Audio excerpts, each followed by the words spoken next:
Bom, meus queridos, uma vez que eu falei bastante sobre a ideia da ética estoica, epicurista, Kant, eu vou falar um pouco agora sobre a ética, perdão, sobre a política.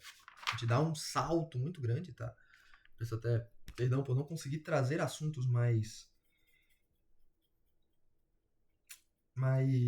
de certa forma,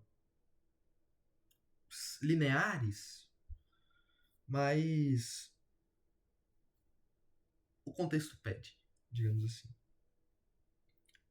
Nessa parte, a gente vai falar um pouco sobre a política para Maquiavel, então a política maquiavélica, uma palavra que uma certa pessoa gosta muito, né? A Valentina gosta bastante dessa palavra.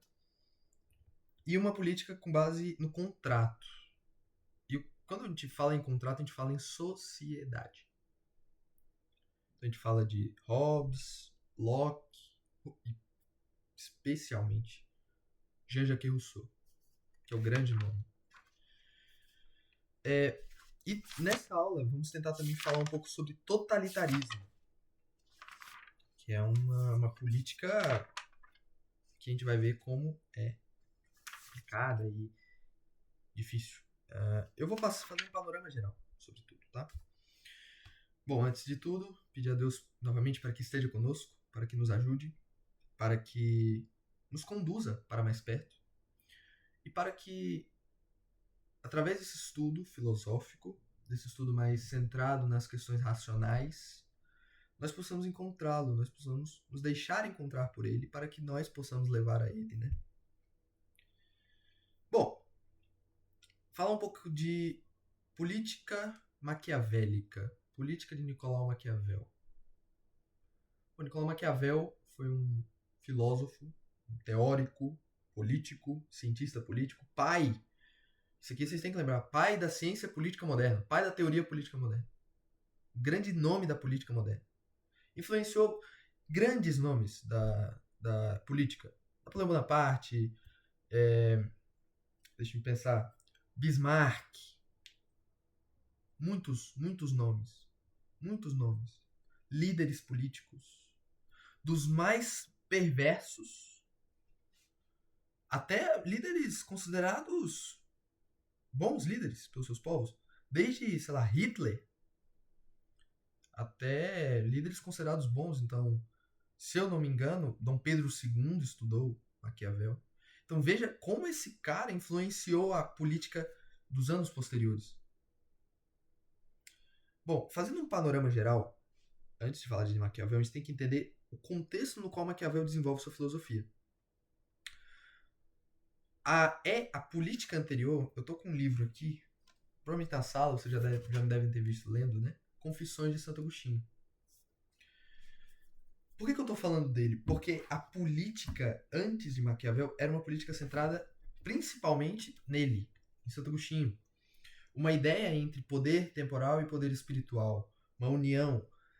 O governante deve servir a Deus, todo poder provém de Deus, o governante deve ser moral, o governante deve ter princípios éticos, deve agir conforme a bondade, a sabedoria, etc. O Maquiavel vai olhar para tudo isso, olhar para isso e falar: isso aqui não é realista. Isso aqui é extremamente teórico. O Maquiavel ele escreve a obra mais famosa dele, tem outras também, mas ele escreve a obra mais famosa dele, que é O Príncipe, pensando nisso. Ele escreve, se não me engano, para Lorenzo de Médici, que era o príncipe de Florença. Até hoje tem o túmulo lá dos Médici, o túmulo Maquiavel e tal, lá em Florença, Firenze, né? E ele escreve com base nisso. Ele escreve olhando para a política e falando: não, tá, em palavras de Maquiavel, não sou eu quem estou falando. Esse Santo Agostinho aqui tá teórico demais. Tá falando de coisa que nem existe. Aqui, a minha política vai se centrar na prática. De novo, assim como Kant era um ético prático, da filosofia prática da ética, o Maquiavel vai ser um filósofo teórico político prático. Trazer uma política prática. Então, Ele não vai olhar para princípios morais. Vai olhar para o que deve ser feito. Racionalmente. Então veja, a ideia do renascentismo, humanismo, antropocentrismo também traz Maquiavel para cá. Por quê? Porque o Maquiavel vai olhar para tudo e vai falar: não, a razão deve nortear.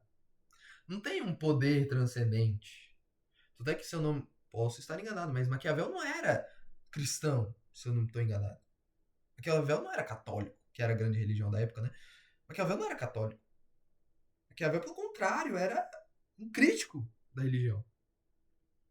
Porque a religião o quê? Cerceava o poder do rei. O rei deve governar, o rei deve dominar.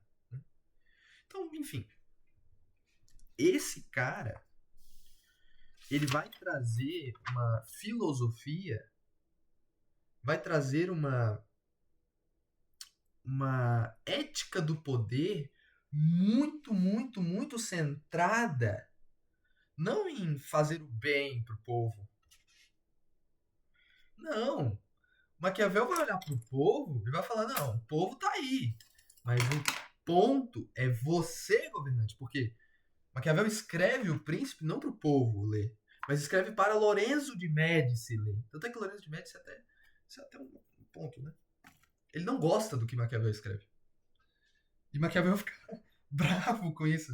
Maquiavel fala: não, mas, pô, eu escrevi o negócio e você não gostou, cara. Né? Ele esperava ser financiado pelos Médici, mas os Médici não quiseram, porque o cara tava maluco, pô. Olha o que o cara falou, né? E o grande ponto, então, é que Maquiavel olhava pro poder e falava: eu não ligo pro povo. O povo não importa. Eu tô sendo extremamente reducionista, mas basicamente é isso. Eu não ligo pro povo. O ponto é o governante manter o seu poder. O governante deve governar. E deve se manter governando o quanto ele puder e como o for necessário. Então veja, perceba, gente, isso aqui é uma coisa que norteia toda a política moderna. Toda. Por que eu fico tão extasiado? Porque a gente vê isso hoje. Os governantes não governam pelo povo. Os governantes governam por eles mesmos. Para que eles se perpetuem no poder. Para que eles continuem no poder. Para que eles se mantenham no poder. Então, por que Maquiavel por que é tão importante ler esse cara? E pelo menos entender. Eu não sou um grande. Pelo contrário, eu sou um grande crítico de Maquiavel. Mas por que é importante lê-lo e entendê-lo? Porque entendendo Maquiavel, a gente entende toda a política moderna. Então, olha, tá na prova. Ah, Maquiavel, olha para a política brasileira moderna. O parlamentar que tá lá no Congresso, olha pro povo? Não, claro que não. Ele olha para os próximos 4 anos, que ele vai ficar no mandato. Ele faz o que for necessário para que ele fique no mandato, para que ele se mantenha no poder. Não para que o povo seja beneficiado. Essa é a ideia de Maquiavel. Essa é a ideia. O poder está na mão do rei e o rei deve se manter nele. Independente do que for. Se for necessário matar, se for necessário abusar das leis, se for necessário cometer violação dos direitos humanos, não importa. O que importa é que você se mantenha no poder. Isso é a base do pensamento totalitário. É a base do pensamento de todos os ditadores. Todos os ditadores. De impérios até totalitarismos modernos. Como conhecemos, né? Nazismo, comunismo, enfim. Tudo isso se centra nisso. O poder na mão do governante, do ditador, e ele não sai dali. E aí tem outros elementos, aspectos, né? Que são acentuados. Orgulho, narcisismo, o poder do rei, o príncipe que governa, que domina. Isso são todas questões que são abordadas por Maquiavel. Então, para Maquiavel, um bom governante, um cara bom mesmo, não é aquele que age bem. Para ele, o bom governante não é um cara que tem moral, que segue a Bíblia, que segue os 10 mandamentos ou que faz o bem. O cara que é bom governante é aquele que conhece a realidade dos fatos, então lembra, a política realista, e ele vai resolver o problema para ele. Não o problema do povo, o problema dele. Entendeu? E finalmente, para a gente compreender ainda melhor a filosofia maquiavélica, é preciso a gente compreender dois conceitos, que é o conceito de virtude e o conceito de fortuna. Ah, isso até caiu na prova da UFA. Eu fiz a UFA esse ano e caiu isso na UFA. Qual que é o conceito de virtude e fortuna? Eu acho que eu errei a questão, se eu não me engano. Olha aí, né? Se eu tivesse estudado, eu teria errado. Mas basicamente, o conceito virtude, o termo virtude, ele não tem nada a ver com virtude. Apesar de eles terem o mesmo radical, não são palavras que designam a mesma coisa nesse contexto. Para Maquiavel, virtude é a capacidade do príncipe, do rei, é uma obstinação do político em manter o poder. E isso é virtude. É o cara fazer o que for necessário. É como se fosse uma característica do rei em ele negar todos os tipos de princípios morais, todos os tipos de cerceamentos morais, para que ele se mantenha no poder. É a famosa. O cara ser tão frio, que ele não é regido por ninguém. Nem pela mãe. Entendeu? Então, cara. Mas pensa, na época que Maquiavel escreveu isso, Idade Média. Escrever isso era literalmente dar um tapa na cara dos reis, né? Do povo. É hoje, talvez. É muito diferente. Muito até impensável. Então, a virtude é um. E veja, toda a filosofia do Maquiavel ela se centra no próprio governante, não no cristianismo, no bem-estar. Que se lasque. Para ele, que se lasque. Princípio ético, moral, religioso. Não importa. O que importa mesmo, que vale a pena mesmo, é a obstinação, ou a virtude, né? Obstinação do governante em se manter no poder. Fazer o que for preciso para se chegar ao poder e se manter lá. Certo? Então, Saddam Hussein, por exemplo, maquiavélico em sua totalidade. Muammar Gaddafi, maquiavélico. Ceausescu, maquiavélico. Kim Jong-un, maquiavélico. Todos bebem dessa fonte. Ditadores. Hitler, pô, preciso falar? Claro que é maquiavélico. Stalin, pelo amor de Deus. Então, é o princípio norteador da ditadura, do totalitarismo. Agora o conceito de fortuna. E também não tem nada a ver com a ideia de dinheiro, fortuna, dinheiro.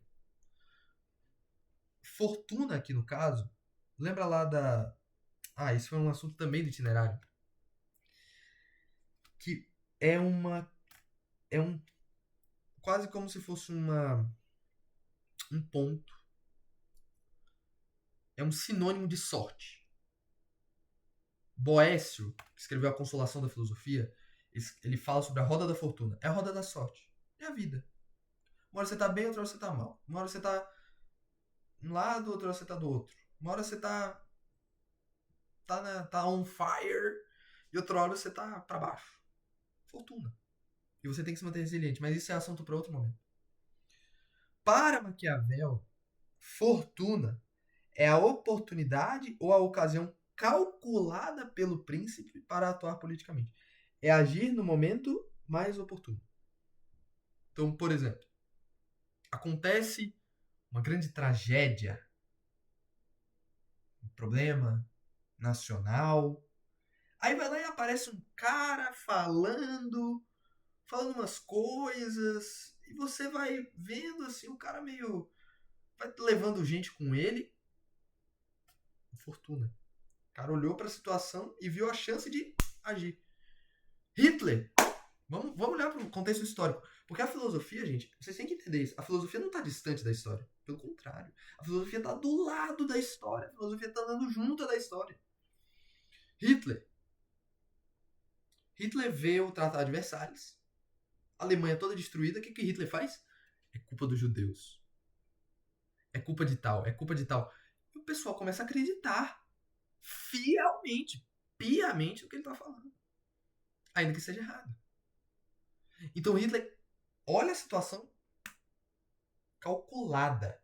Obviamente ele se baseou nisso. Fortuna.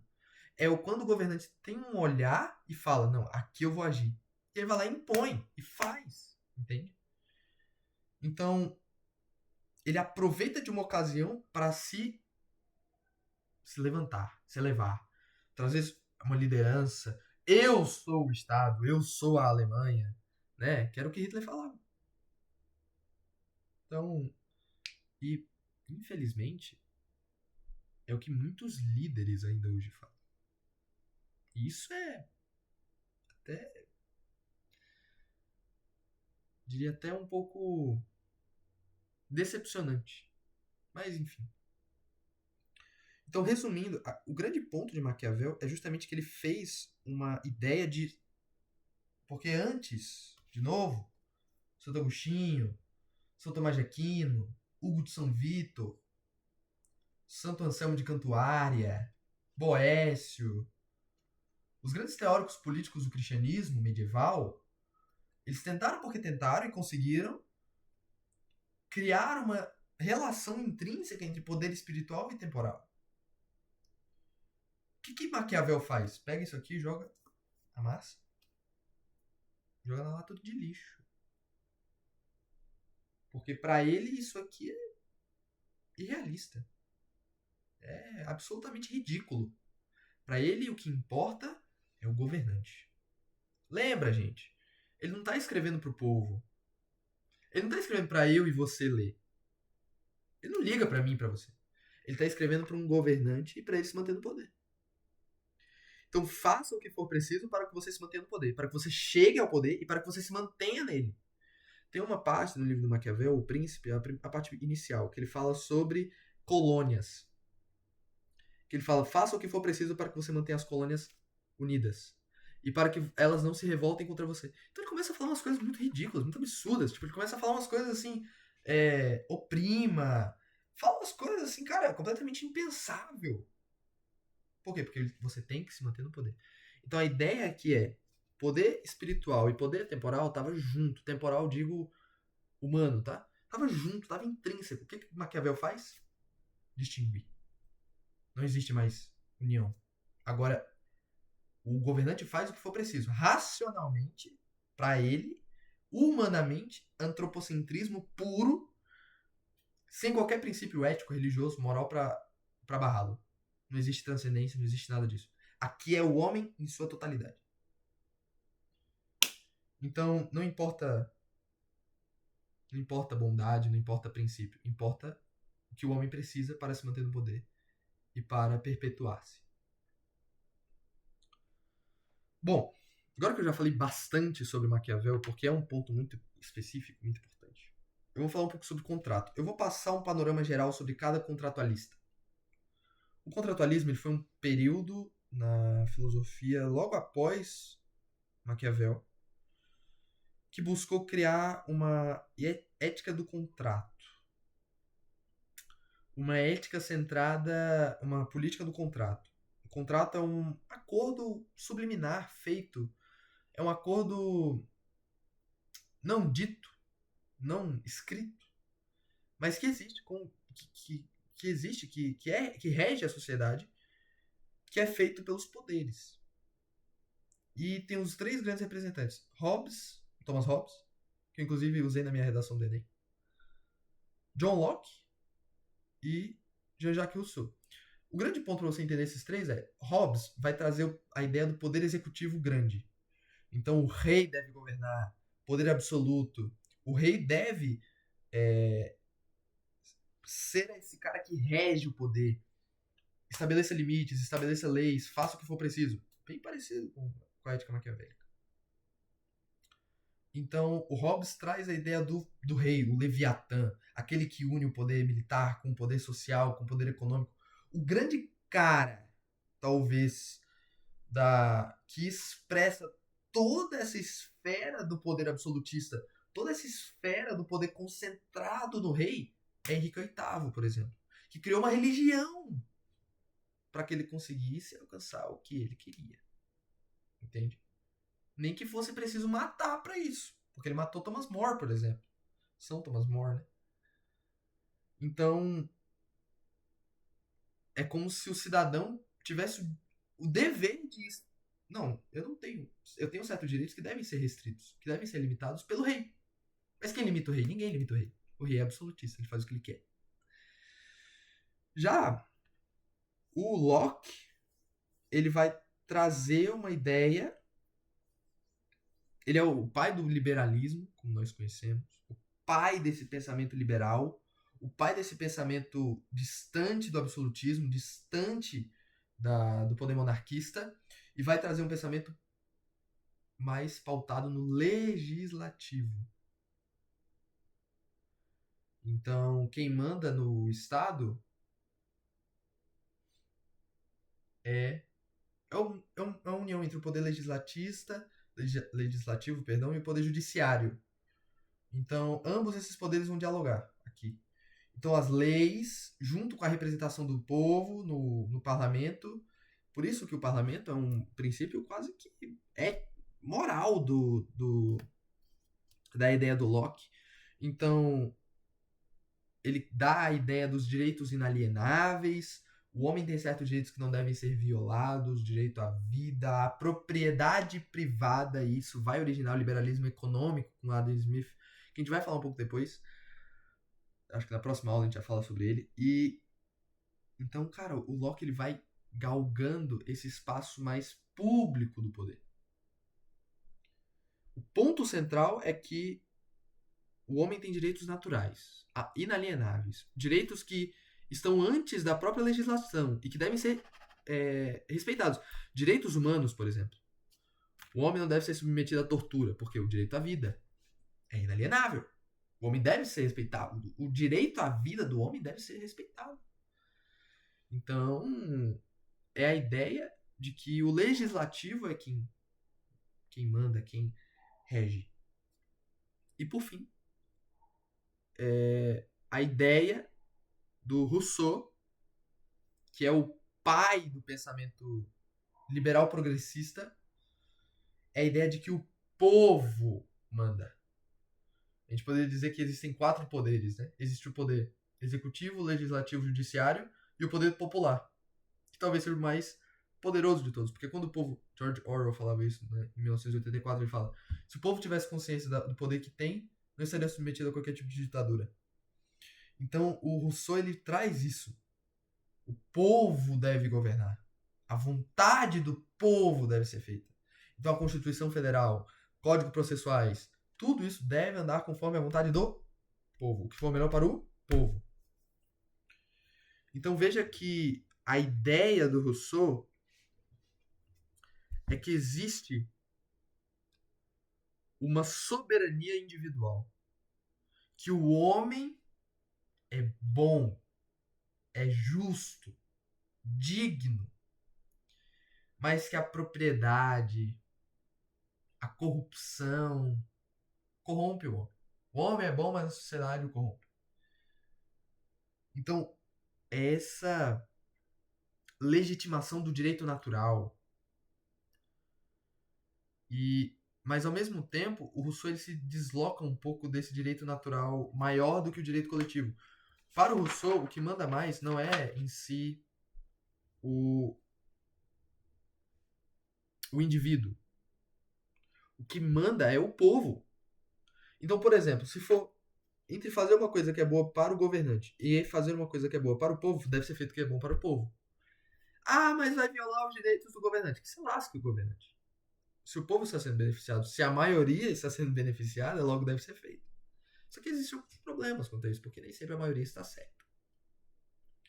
Mas é outros 500. E veja que o Rousseau ele tenta uma aproximação entre o Estado e o povo. O povo, sim, fica intrínseco ao Estado. A vontade do povo seja feita, a palavra do povo seja a última palavra. Entende? Então é uma vontade coletiva, é um desejo coletivo, são leis coletivas, normas coletivas, direito coletivo. Tudo deve estar submetido à soberania do povo, que é soberano e súdito ao mesmo tempo. Ou seja, rege, mas é regido ao mesmo tempo. Enfim. Por fim, falar um pouquinho sobre a política com base no totalitarismo. Bom, vimos que correntes políticas, correntes filosóficas políticas, dão margem, muitas vezes, a interpretações